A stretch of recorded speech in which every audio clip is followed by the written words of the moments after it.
Good morning or good afternoon, depending on where you're joining us from. Thank you for being here. My name's Liz Wilson. I'm a director at Ground Control.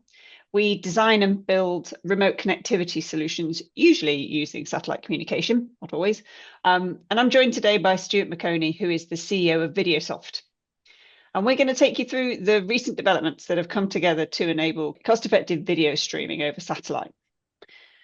So we're going to touch briefly on security challenges in remote facilities. I would imagine most people listening to this are fully aware of the problem, and that's why you're here. So we won't dwell on that particular topic too long. We're going to look at why traditional security measures fall short and how satellite-enabled video surveillance might solve this. And then I'm going to hand over to Stewart, who's going to show you how Videosoft works. Then we'll finish with a brief cost comparison before turning the webinar over to questions. So the vulnerability of, in this case, utility and energy production sites to cyber attacks is, in my opinion, reasonably well documented. It is hugely problematic. From 2023 to 2024, US-based utilities experienced a 70% surge in attacks. But it's, in my view, less frequently reported that physical attacks on infrastructure also rose 73% from 2020 to 2022.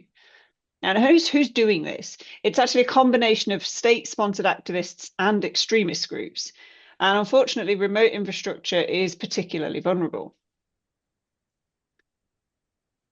Incidents include a gunfire attack on 2 substations in North Carolina in the US, which left 45,000 customers without power.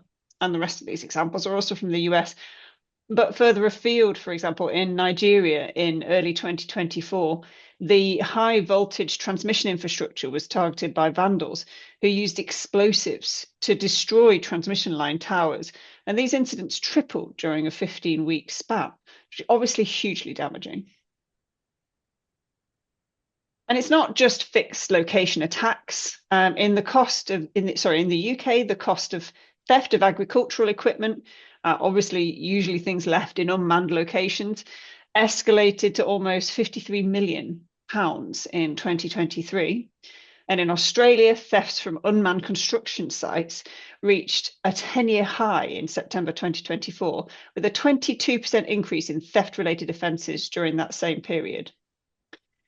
And in addition to a growth in these isolated incidents is the underlying strategy to destabilize infrastructure, which is worryingly driven by alliances between state actors and organized criminal gangs. There's been some articles on this recently. These activities include sabotage, arson, cyber attacks, collectively aimed at undermining critical infrastructure. So if you didn't think there was a problem, there is a problem. But the infrastructure we're describing here, transport, energy production, to a degree heavy industry, operates across vast areas, which makes it impractical to station physical security at every location. And just an example here, just running the numbers, if a single security guard is stationed at a site for 8 hours a day, 7 days a week, the cost of an unarmed guard would be around $3,600 and circa $6,000 for an armed guard. That's every week. Then again, statistically, most theft takes place after dark.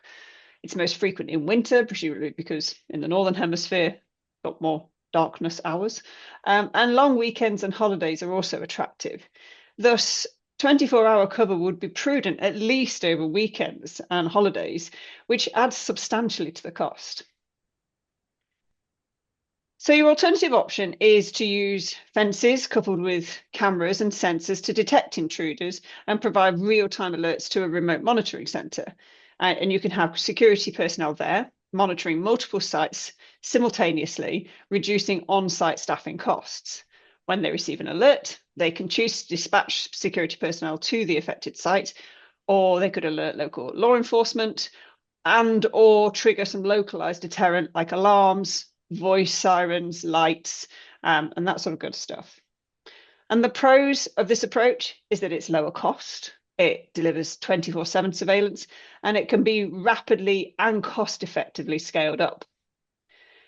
However, it does require a reliable and secure means of transmitting that video stream and potentially also audio and movement sensors.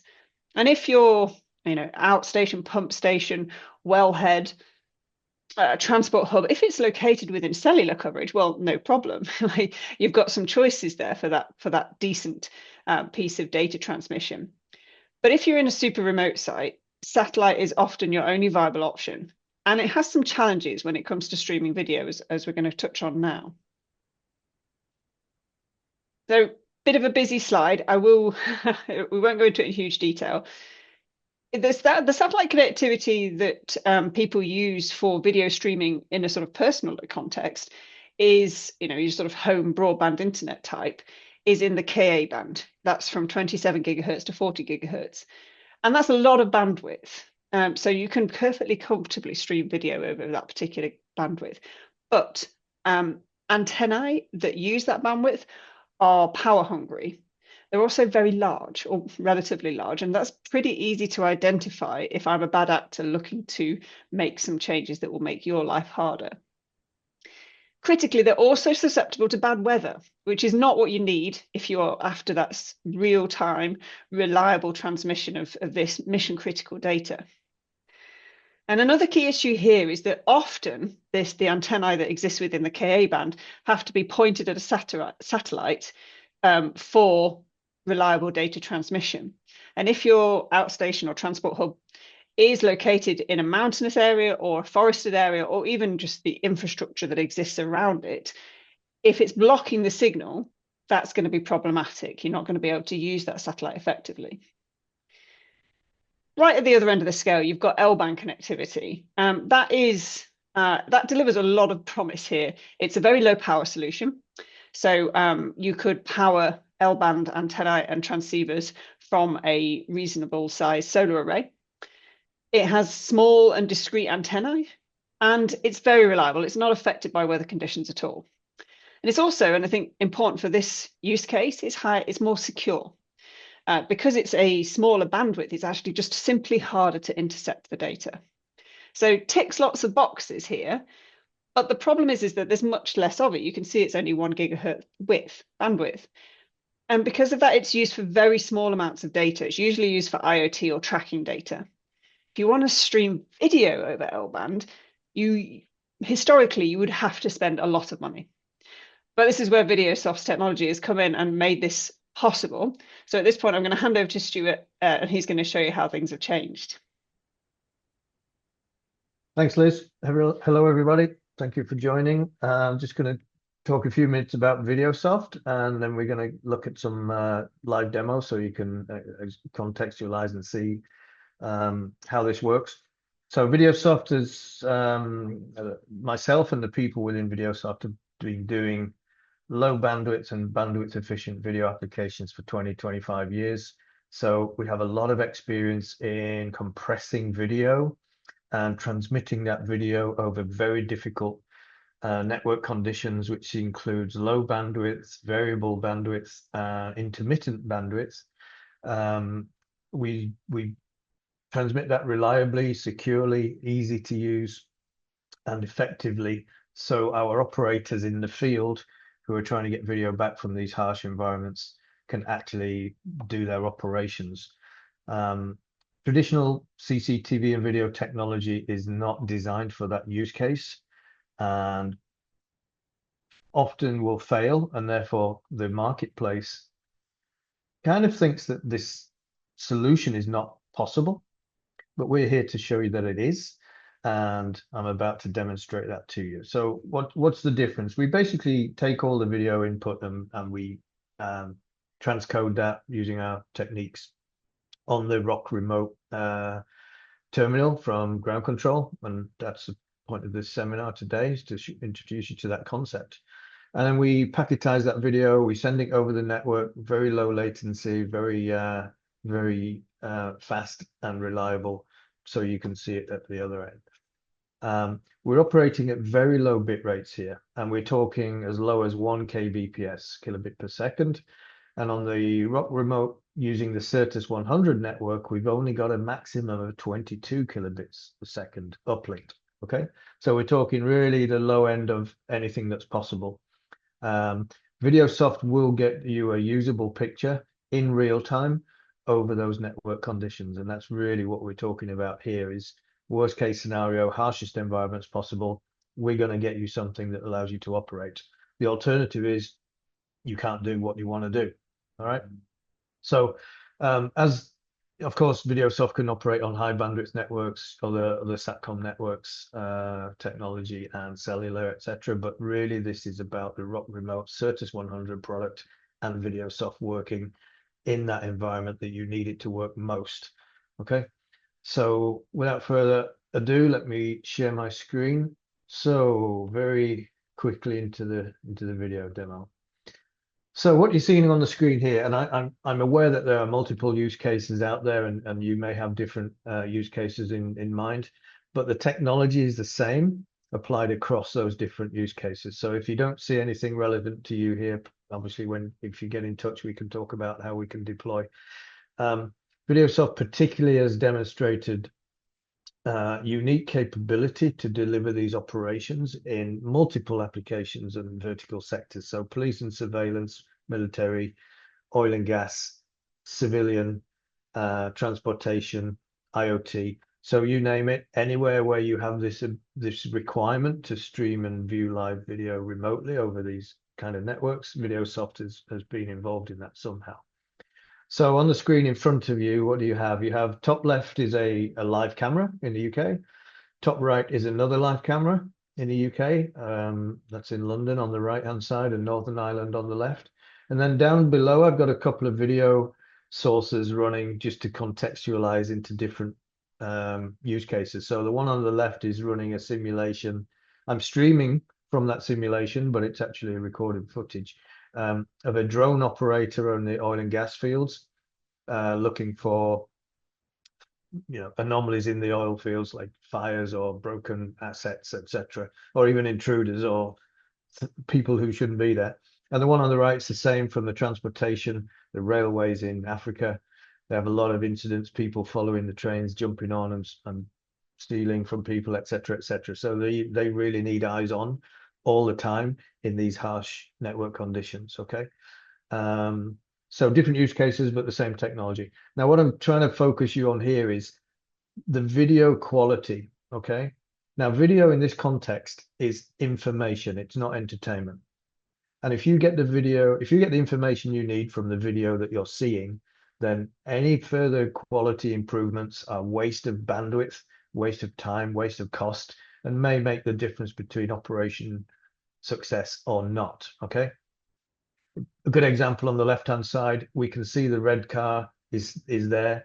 If that's our target to say, hey, who's that in the red car, or what's the red car shouldn't be there, or even detecting when the red car arrives or leaves, this video quality is adequate for that. Okay. But look at the data rate we're using.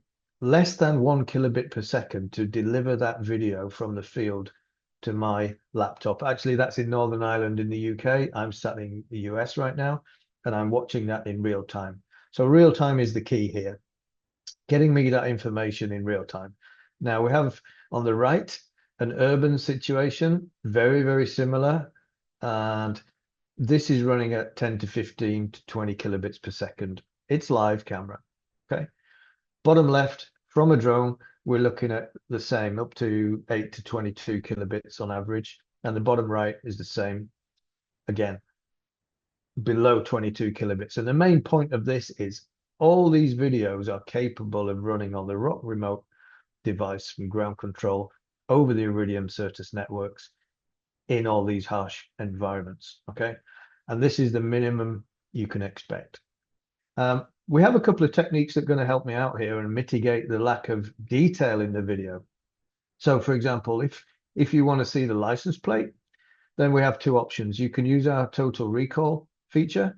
And if I draw around that license plate, I can retrieve the high quality pixels in a very short space of time and deliver that data. You're not interested in the rest of the picture right now. All you want to see is that detail. And that will give you the validation. That could be face, it could be people, it could be cars, it could be any kind of, it could be a pipeline you're looking at, detail on there, anything you want to do. The other thing we can do is if I come over here and, oops, excuse me. pin that panel and use our digital zoom, I don't want to encode the rest of this image. I'm only going to encode and transmit the plate.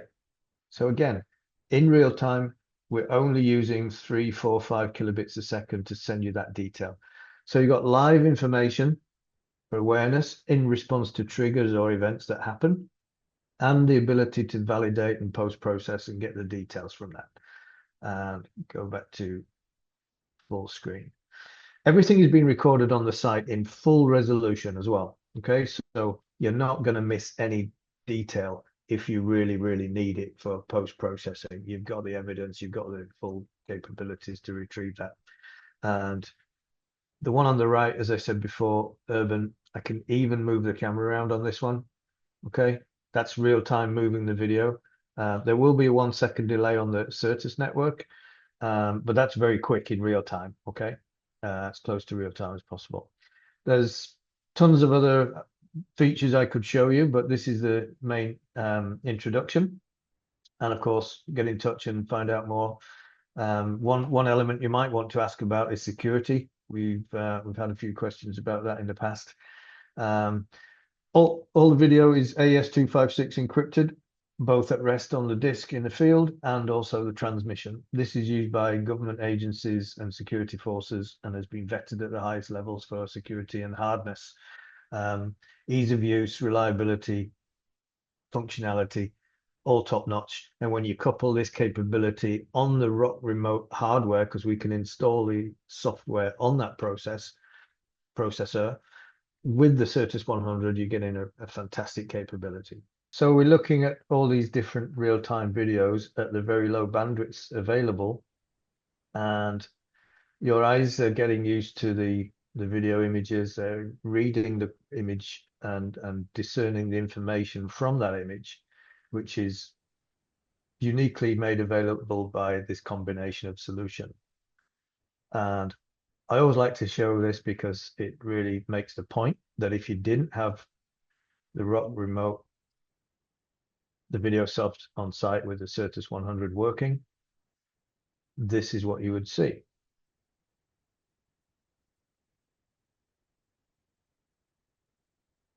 There you go. So the difference between having our technology on that site and not is very, very powerful. Okay, very, very valuable to have us on board. So thank you. Thank you so much for that, Stuart. And I'll just briefly kind of explore a little bit further about the satellite networking technology Stuart was describing there, which is this Iridium Certus 100 in this instance.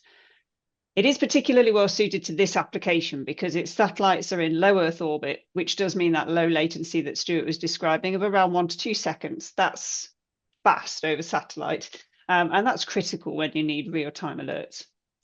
You also don't need to point your antenna with a Certus 100 connection. It has 66 cross-linked satellites, which means if you can get a signal out in any direction, if you can get that signal out, then you're going to hit a satellite and you're going to be able to receive your data. So if your asset or facility is in an awkward location, it's often a good option. And of course, as previously mentioned, it's in L-band. It's a hard to intercept transmission. It is IP-based connectivity. And because it's Iridium in this context, it's global. So it doesn't matter if you're in very far north of Canada or in the Puerto Natales in the south of Chile, you will be able to send and receive data. And what we've done with the RockREMOTE Rugged, which again Stuart alluded to, is bring the Videosoft technology and the Iridium airtime together.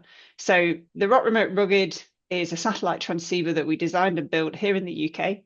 It natively runs the Videosoft programming, and to all intents and purposes, it's plug and play. So you plug your smart camera into it, and then you can use the remote config to make that system work for you.